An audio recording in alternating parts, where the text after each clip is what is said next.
Hey everyone, how's it going? That Blue Bath here, and welcome back to another video.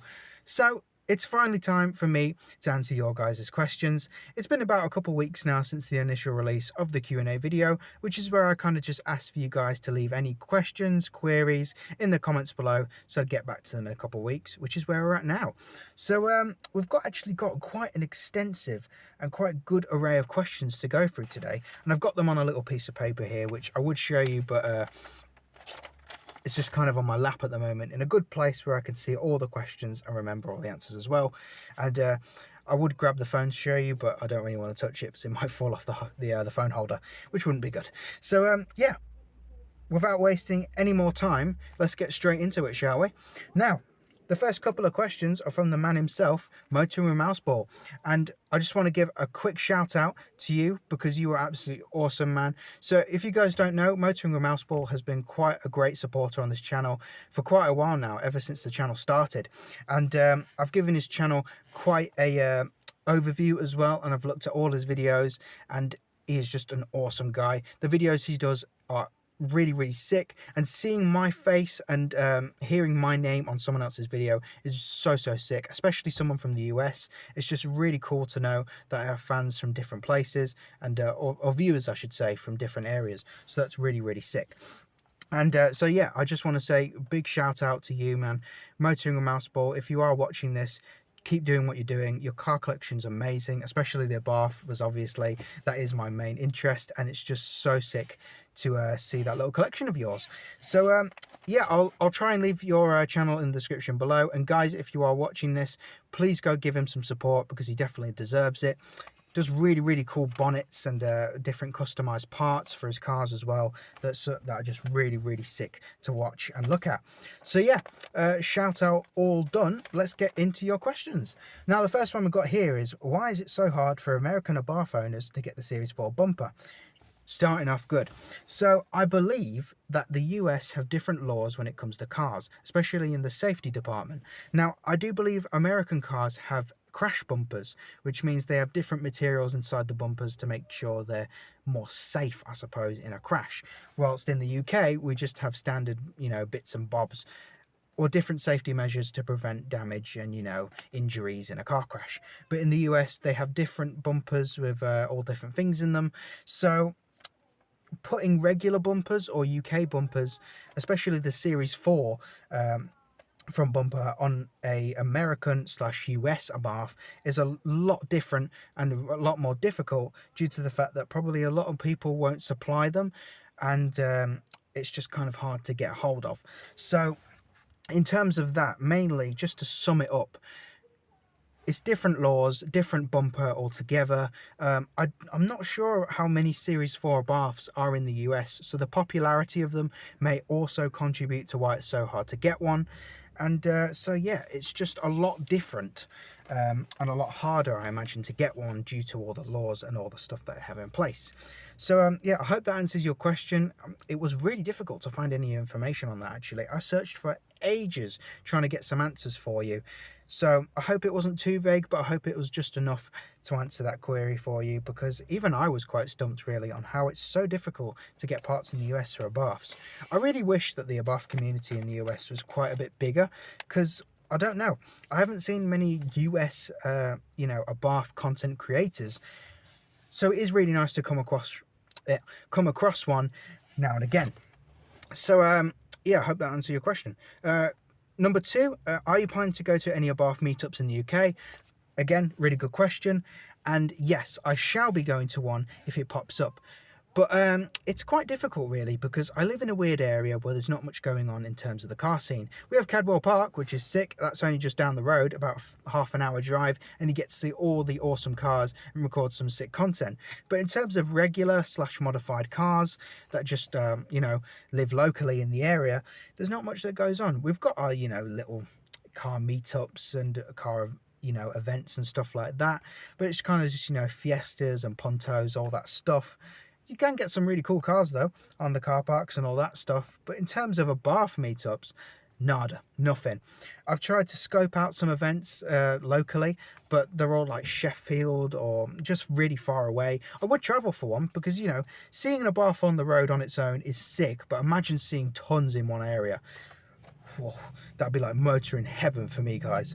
So if one does pop up in the area and pops up soon, I shall definitely be going to one with the Abarth, of course, and I'll get it on the channel because I would enjoy that a ton, and I guess you guys would as well, because, you know, it'd be something different and something awesome to get on the channel. So yeah, that's that one. Next up, this next question hits home for sure, and it was quite a, you know, I had to think of a good answer for this because honestly, this question was really difficult to answer. So next is, are you into Hondas as well? If so, what made you choose an Abarth over the faster and more powerful Civic Si? Now, there's many reasons for why I chose an Abarth over a Civic, so let's get straight into them. Now, the first of all, I'm 18 years old. I passed my test quite a while ago, actually. Last year, I want to say August 20th, and so in terms of me driving, I haven't been going for that long, about a year now, coming up to maybe half a year, or a year and a half, I should say. That's correct. Well, that's the better way of putting it. So I'm kind of still a newbie when it comes to driving. So insurance wise, it was quite difficult to find a car, especially like trying to get a good one as well. I mean, obviously I'm in a Abarth, so it was obviously you know, it worked out well. I got a reasonable price, and it just worked out in my favor, and now I'm sat in an awesome little Italian sports car. But in terms of other cars like Hondas and Citroens and all that stuff, it was just I had to forget about it. I couldn't do it because let me try and remember what I tried to do. I tried to do a brand new Citroen C1, just a regular standard run-of-the-mill city car. It wouldn't give me a quote. I don't know why. It was just a normal car with nothing special on it, but it just wouldn't give me a quote at all. So yeah, in terms of that, the insurance was a big factor to why I chose an Abarth over a Civic. In terms of the other aspects, I do love Honda. So as you can see, I'm repping the Honda Racing Fleece. Quite a statement on the channel, really. I don't think there's many videos where I'm not wearing this fleece, but I just love to wear it. It's very comfy, and, you know, I just love the way it looks. So yeah, I really do like Honda. I've loved them for years. They used to be my dream cars until Abarth came along, and I do plan on maybe trying to get a Type R when I'm a little bit older and the insurance is a lot better and all that stuff. They are jumping up in price though, it seems. The FK2 and the FK8 especially. But I don't know. If I can get one, then I definitely will, and it will be on the channel because that will be quite a cool change of events, really, to go from a Abarth to a Type R. But I don't know, it just depends what happens, really, how everything goes, what the market does. But in terms of the normal like Civic SIs and all that, fun fact, we don't actually have many SIs in the UK. The last SI model we got was actually the FN2 back in 2012 or 10, I think. I could be wrong on that, but the FN2 was the last SI model we got. From then on, it was kind of just like 1.5 sport lines and all that stuff, so it kind of just all changed. So yeah, it was a lot more difficult to get an SI model due to it being, you know, newer. So the prices were obviously skyrocketing because of her, you know, newer models, as I said, and all that type of stuff. But so yeah, I would have loved to have had one, especially the FK 1.5 Sportline. Very attractive looking car, quite quick as well. I think the 1.5 gets 180 brake, which is definitely enough for one of those types of cars. And they were just, you know, full of tech and all that. So it would have been nice to have. But I feel like it was just a better choice to go for an Abarth. All around, it's an awesome looking car. The power figures are sick, and especially on a 145, it's a blank canvas, as I've said in the previous videos, so you can chuck tons of stuff on for very cheap, and you can get the power figure to around, well, maximum I would say is 200 brake. Obviously there are 300 brake ones out there, but obviously they've done all the forging and strengthening of the components and all that stuff, which I don't really want to do because I don't really want to sacrifice, you know, reliability and all that stuff and risk the car blowing up in my face, which wouldn't be very good now, would it? So yeah, it was just a lot easier to get my car up to the 200 brake mark, and, you know, it was just a lot cheaper as well, because a brand new or newish Civic Si / Sportline is about 19 to 20 grand, when one of these is like half that. So it just made a lot of sense financially, and yeah, it was just, I think it's just a better choice. But to answer your question, I do love Honda, and I would have gone for a Civic, but the Scorpion shit, man, I just could not avoid it. I had to get one of these, and I've fell in love with the car ever since I bought it. And it's going to be difficult to shake that off, you know. Having this car for a couple of years, it's going to be difficult getting rid of it and swapping it for something else, unless it's another Abarth. So, that is the 3 questions from Motoring with Mouseball. I hope I answered all your questions in enough detail, and I hope I was able to help you on your queries. So now we're going to move on to the shorter and different questions from all the other viewers. So, let's go. Next question is, how much BHP is this one? Now, as I've said in previous videos, and I think I just said a couple seconds ago, this one is 200 brake, and it should be 145 brake as standard, but obviously I couldn't leave it alone. I had to mess with it and put some stuff onto it, because, you know, blank canvas and all that, you can do it. So, I think literally just a couple modifications got this up to 200 brake, and I do have a mods video on this channel. It was a little while ago now, but I do believe all the power mods are mentioned on that video. So if you do want to see what I did to get this car up to the figure it's running at the moment, then just give that a watch and you'll be able to see what I have done. So yeah, that is that answered. Next up is... Oh yeah, this is a good one. What are you planning to buy after the Abarth, and how long are you planning to keep it for? So, well, first of all, answer the how long I'm going to keep it for. Probably another year or two. I want to get the most out of the car, and you know, due to the insurance price and all that, it just makes sense for the moment. And I just want to keep it for quite a while because I love this car so much, and I just don't want to get rid of it. There's more to do as well, so you know, I want to get more videos on this car, especially mods wise, power and all that good stuff. So yeah, I'm planning to keep it for way longer, so don't worry guys, this car ain't going nowhere. In terms of what I'm buying next, that is a really difficult question. I honestly do not know. It's either let me run a couple options here. Either a 2016 or 2017 FK2 Civic Type R, all done up. A Polo GTI, but I don't know. I'm a bit on that one, mainly because of the DSG box. It would be really cool to experience something like that. Another one of these, but as a competizione, you know, the 180 brake, the Seatbelt seats, all that good stuff. It would be an absolute dream to own one of those. Maybe in an automatic as well, but I'm not too sure. If any of you guys know what the automatic box is like in a Abarth, please let me know in the comments below, because I'd love to know. I'm not really sure what the boxes are like on an Abarth for the automatic versions, so it'd be interesting to know what it's like, so then it can kind of push me towards the decision of buying one. But yes, so Abarth, Type R, GTI, maybe an i30N, that would be really sick as well. I love those things so much, so it'd be cool to get one of them. And that's kind of it. Those are the 4 options really that I would realistically consider going for, because I think they're all really interesting options and kind of a good step up really. I may also get an A-Class as well and do it up to be like a 45, or I should say A45 replica with the exhaust and all that stuff, because I do like the way they look as well.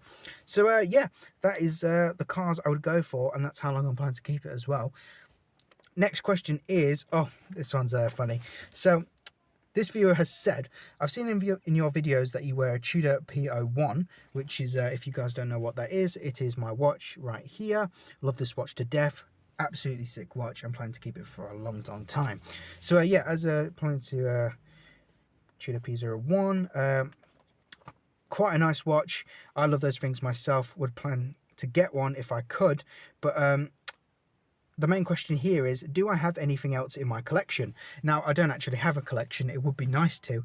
I actually did have another watch in the past, which was a Casio Eddie Weiss Honda Racing Edition, which was so sick. I still got the little, like, cardboard stand-up, like, little, I don't know what to call it, really. It's like a little piece of card on a stand that has a one of the old classic Honda racing bikes on it. So that's really sick and really cool. Still got that as a little memento, really. So, yeah, so in the past, I did actually have a Hoya Monaco, not the Tag Hoya. Can't be doing with the Tag versions. They're proper Hoya Monaco, guys. And if I can find a picture of it, I will put it up on screen, like around here, I think. So you can see what it was like. And I absolutely love that watch to death as well. It was so awesome having that thing, but I was really scared because it was my proper watch. It was like my first ever real watch that I owned. And it was a big step up from the Casios and all that, so it was really scary wearing it. I didn't want to wear it that much because I didn't want to risk bumping it into stuff and all that. So I had that for quite a while, and then, you know, swapped it or sold it to get my current watch, the Tudor P01, which I absolutely love this thing to death. As I've said, it's the best watch I think I've ever owned. Does it compare or beat the Monaco? That is a difficult question. Both those watches are so sick, but I don't know. I think I've got to go with the P01 or P01, whichever you prefer to say, because I don't know, I think I just love this thing more.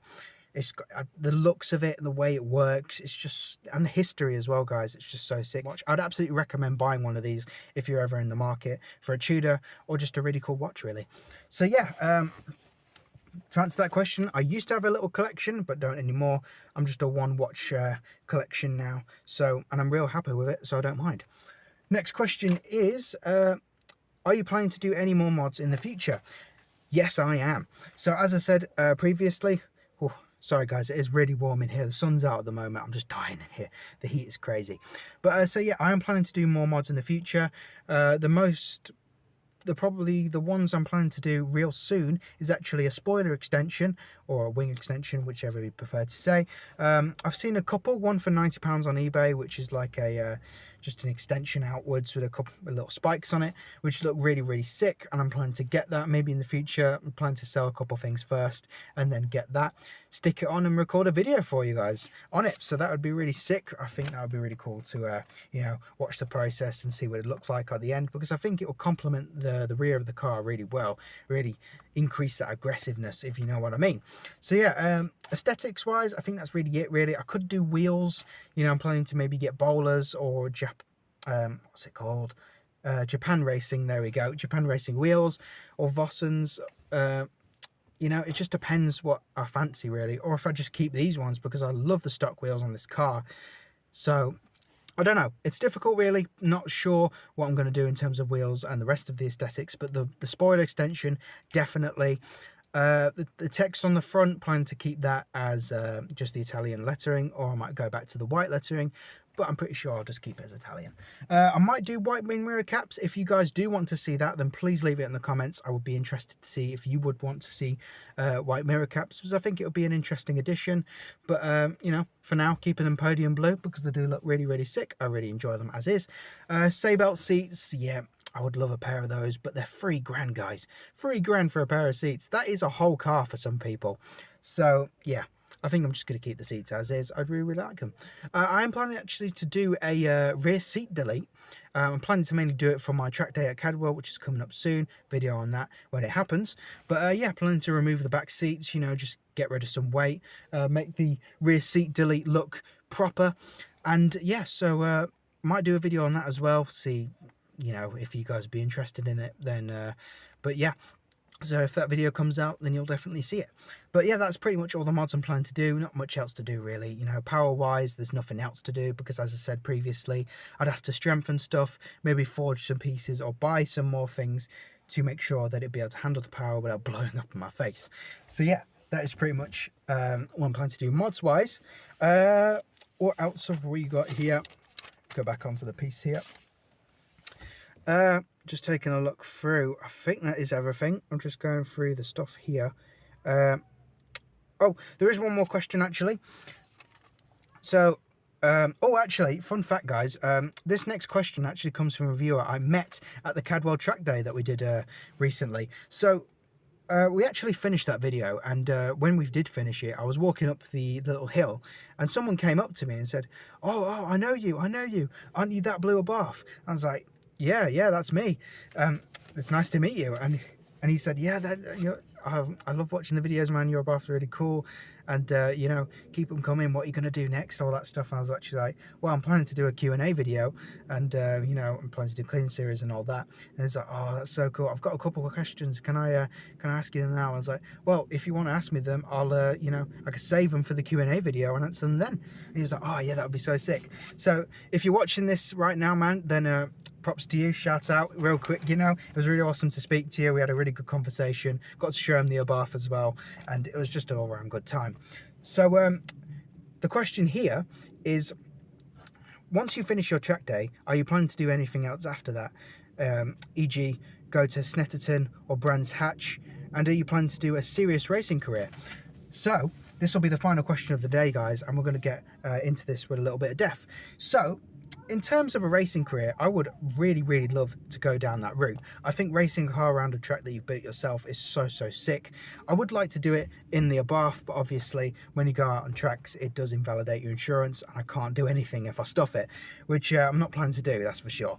But yeah, in terms of track days, I'm definitely going to do quite a couple and get them up on the channel, because I think it would be sick for you guys to see that and see what the Abarth can do on track. After that, I don't know, I might plan to buy just like an old Civic and do it up and, you know, race around the track, maybe get into a club, stuff like that, start a serious racing career. So that is an option that I do plan to maybe go down, keep it open and see if it happens. But in terms of that question in general, yeah, I would genuinely actually consider doing a proper career in racing, even if it's just like, you know, just a club that I join that I go around with on race days. That would still be sick. So yeah, I definitely would do that. So I hope that answers your question, mate. Again, if you're watching this, thank you so much for that question, and thanks for that conversation. It was a really cool little couple minutes that I had with you, and I hope to see you again on the next Cadwell track day, because I am planning to go on this Friday, guys, to see the prototype / exclusive car event, which I don't know what's going to happen there. Sounds interesting, but if any of you guys want to meet me up there, then feel free to say hi. I would love to have a conversation with you guys, and yeah, so I'll see you there if it does happen. I think that's everything, guys. That is all the questions we have today, and so yeah, let's outro the video, I suppose. So thank you very much for all those questions, guys. I absolutely appreciate you leaving them in the comments and all that stuff. Really enjoyed answering them, and yeah, maybe we could do one in the future again, depending on what happens and you know, the path I go down, all that stuff. Would love to answer some more of your guys' queries and questions. But for now, I hope you guys enjoyed today's video. I hope I gave you as much information as I possibly could, and so yeah, hit that bell, like, comment, subscribe, all of that good stuff. You know, it always helps. 2,000 views on one of my videos, by the way, guys. I cannot thank you enough for all the support. That is just so sick to see 2,000 views. So yeah, I hope you enjoyed today's video, as I said, and I'll see you in the future, guys. Have a good one.